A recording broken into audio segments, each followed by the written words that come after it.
My former spouse was unfaithful with her fitness trainer and hauled me into legal proceedings for alimony until genetic testing revealed the facts, and her entire scheme fell apart dramatically. I'm 34, a retired soldier who became a personal protection specialist. I spent 8 years in the service, with 3 tours abroad, before shifting to civilian work for higher income, aiming to build a secure life for my loved ones. I've consistently been the main provider, training at the fitness center 5 times weekly since age 17. I possess my residence, operate reliable vehicles, and allocate my income to savings instead of extravagant purchases. I encountered Sarah at 25, right as I exited the armed forces. She worked as an administrative assistant in a healthcare clinic, appeared compassionate and practical, coming from an average-income household with some educational debts I assisted in settling. Her aspirations seemed reasonable and down-to-earth. How mistaken I was. Existence doesn't dismantle gradually like a drawn-out film sequence, it strikes swiftly and harshly. It occurred on a Thursday. I recall because Thursdays involved my most extended shifts. I'd completed a 14-hour assignment protecting a wary technology executive, clad in a 25-pound protective jacket amid 90-degree temperatures. My back hurt, and all I desired was a warm bath and moments with my 4-year-old child Emma prior to her sleep time. I even paused at Sarah's preferred Japanese restaurant, expending $80 on her favorite specialty rolls with additional sauce. Minor elements linger in memory. Sarah had grown aloof for months, fixated on her device, scarcely interacting with me. Yet I remained committed to maintaining our bond. The military instilled endurance in me, right? I entered our residence at 8:45 p.m., placing the food on the living room table. Sarah reclined on our $3,000 premium couch, fully financed by me, browsing social media as if it were her profession. She didn't look over. I desire a separation, she stated, emotionless and detached, gaze fixed on her display. 7 years as a couple, 5 wedded, a child we both allegedly treasured, and she couldn't even face me while demolishing our household. I remained standing, still equipped in my work attire, food cooling nearby. "What?" I uttered. "You understood," she responded, continuing to browse. "I've already spoken with an attorney. This is the plan." She eventually looked at me, a spark of triumph in her expression. She outlined her requests as if selecting menu items. The property I'd acquired using my service earnings, the luxury sedan I funded, main guardianship of Emma, and $3,200 each month in maintenance. I was already handling a $2,800 housing loan, payments for both automobiles, $580 for her upscale car, $320 for my economical one, Emma's $1,400 elite early education, $100 monthly activity sessions, all household bills, food supplies, her $150 exclusive wellness subscription, and her continuous personal upkeep expenses, nail treatments, foot care, body work, and salon visits costing more than my vehicle installment. "You're demanding it all," I remarked, maintaining composure. 8 years of armed forces discipline aided me in remaining steady, even as my existence crumbled. She dismissed it, resuming her screen time. "My legal advisor claims I'm owed it. She also sought to restrict me to alternate weekends with Emma." I reacted sharply, not aggressively, I'm not that type. But I couldn't remain quiet. "Are you genuine?" "I'm the one who transports Emma to classes daily, remains awake during her illnesses, instructed her in water skills, narrates tales, escorts her to playgrounds while you're at classes." Sarah hardly responded, still engaged online. "Judges prefer maternal figures," she commented. "My advisor says it's typical." Then I realized Emma wasn't present. It was 9 p.m. and my young child wasn't asleep. "Where's Emma?" I inquired. "With my mother," Sarah replied. I anticipated this could escalate. She'd orchestrated this surprise, probably over weeks. I placed the food aside, hunger evaporated. "How long have you been plotting this?" Her grin ignited my anger. "Sufficiently to recognize my entitlements." Entitlements. That term struck like a heavy blow. After everything I'd given up, she believed she merited my lifelong efforts. "I require fresh air," I stated, moving toward the exit. "Remember to collect your belongings from the sleeping area," she shouted. I relocated them to the spare space. I wandered by car that evening, attempting to absorb the disloyalty. My device alerted with Sarah's messages, each increasingly insistent. "When will you return? We must conclude arrangements. My advisor seeks a session Monday. Remain polite for Emma's benefit." That final one almost caused an accident. already employing Emma as bargaining power. The subsequent weeks blurred into attorney consultations, documents, and observing Sarah disassemble our existence. She occupied the spare area, departing frequently.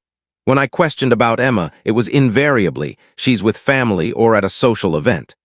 My initial session with my attorney, Richard, suggested by a service comrade, provided a dose of reality. Her requests are excessive but standard, he noted, examining her representative's files. State tribunals often side with maternal parents absent evidence of oversight. I contended I was Emma's chief guardian, that Sarah was seldom around. Richard exhaled. Have documentation. Messages, schedules, testimonies. I lacked it. I'd never imagined needing records for my own union. Begin immediately, he recommended. Each instance she abandons Emma, every overlooked duty, every expenditure you make. Sarah, conversely, fabricated a narrative of me as a domineering former warrior who constrained her economically, utterly reversed from reality. Her acquaintances accepted it, and some shared contacts began distancing themselves. The initial guardianship transfer following our interim pact etched itself in my recollection. Sarah arrived in my luxury vehicle, dressed in $200 athletic wear, appearing irritated. Emma dashed toward me, embrace ready. I hadn't encountered her in almost 2 weeks. Sarah hurled Emma's pack at me. Here's her sensitivity remedy. 8 a.m. and 8 p.m. precisely. Rest by 8:30. No sweets post 6. No devices after 7. Perform her movement exercises. I gazed. I'd overseen Emma's treatments for 2 years since Sarah deemed it overly burdensome. Anything additional regarding my child I ought to learn? I questioned. She eyed me as if I were staff. Prepare by 6 p.m. Sunday. I have a session at 7. Periods with Emma blended delight and sorrow. Delight from having my child, sorrow from knowing our moments were restricted. We constructed fabric shelters in my fresh, costly single-room dwelling, prepared treats, viewed animated movies, visited outdoor areas. She'd discuss learning, demonstrate routines. But I sensed she was altered, more subdued, clingier, awakening nightly to verify my presence. "Daddy, why aren't you reciting with us now?" she inquired one evening. My spirit broke. "Occasionally adults dwell separately, darling," I explained. "But I adore you above all." She agreed, gripping her plush animal, the one I obtained for her infancy. "Adore you as well, Daddy." Additional tale, I narrated 3 extra that night. Returns were agony. Emma would weep, pleading to remain. Sarah would linger, glancing at her timepiece, stating, "You're worsening it by delaying." I began observing shifts in Emma following Sarah's periods.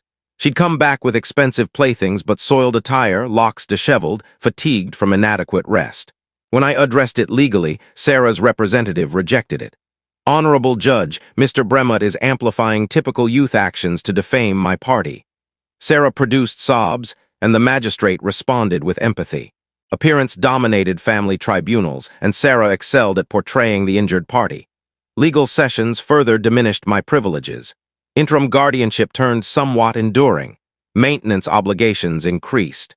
Sarah insisted on more for Emma's pursuits I never witnessed, educational materials I never confirmed, health expenses, despite my coverage. I persisted in appearing, battling to remain Emma's parent, even as the framework diminished me to a financier. Simultaneously, I was scarcely sustaining my profession. Elite safeguarding requires concentration. A single error could prove fatal. I labored 60 to 70 hours weekly to meet Sarah's requests and representation costs. My schedule was demanding. 5 a.m. training, 6:30 preparation, 7 a.m. to 9 p.m. duties, 9:30 video call with Emma, if Sarah permitted, 10 p.m. food planning, then restless evenings and exercises to fatigue.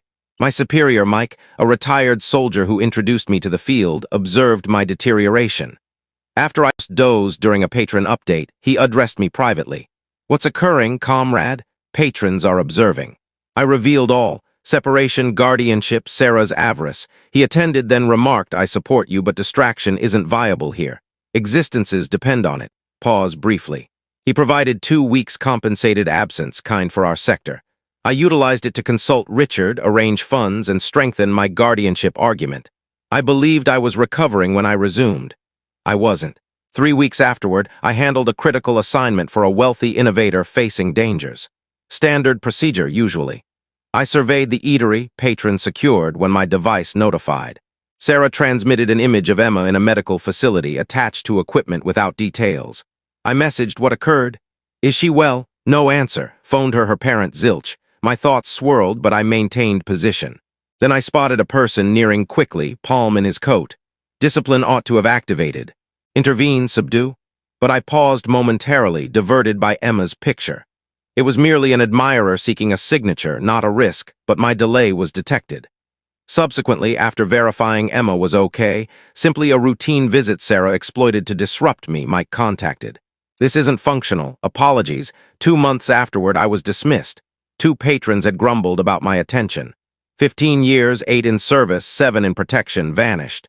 Compensation wouldn't endure with Sarah's insists. The employment landscape for premium safeguarding is competitive. Information circulates rapidly. I sought positions everywhere: retail guarding, evening sentinel, door supervisor. Too experienced, they claimed, implying too expensive or prone to depart. I secured a basic pay role at a warehouse site, overnight hours, no perks. It differed greatly from shielding leaders. Evenings signified no rest, no sunlight. Periods with Emma, I was drained but persevered for her. Richard mentioned unsettled legal charges. Housing alerts accumulated. Maintenance didn't halt, even as my reserves depleted. The initial omitted installment unleashed Sarah's fury. Where's my funds? Negligent. Emma merits superior. I'd never skipped an obligation previously, maintained flawless records, settled ahead. Now I was disappointing my child. I attended tribunal, displayed employment denials, financial logs. Nothing assisted.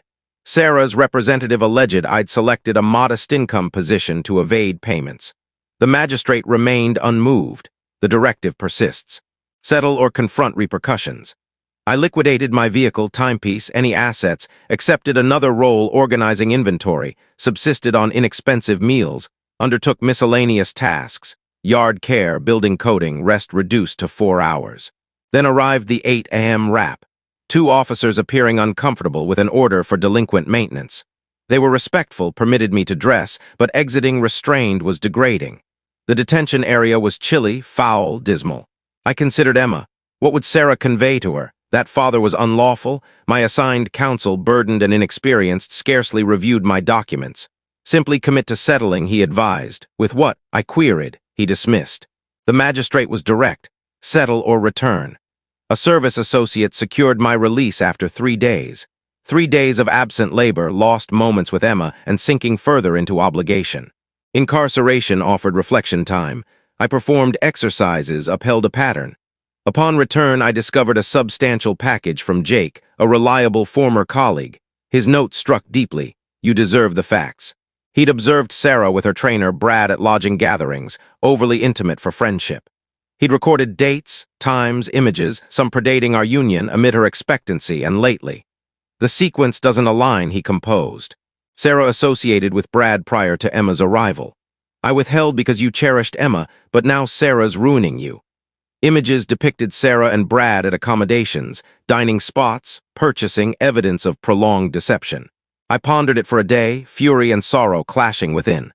The warrior in me viewed this as advantage, not merely anguish. I located a fresh attorney focused on parentage deception, presented Jake's proof. This will be complicated, he commented, but we can probably nullify the payment directives. We require a genetic exam. Sarah resisted the exam, asserting I was avoiding duty, but the magistrate sanctioned it via Jake's evidence. Anticipating 2 weeks for outcomes was torment. I examined Emma's images, her azure gaze, mine are dark, her fair locks. Had I overlooked indicators because I adored her immensely? The findings arrived. 0.00% probability I was her parent. I remained immobile, grasping the document, my reality disintegrating once more. My attorney was motivated. This alters all.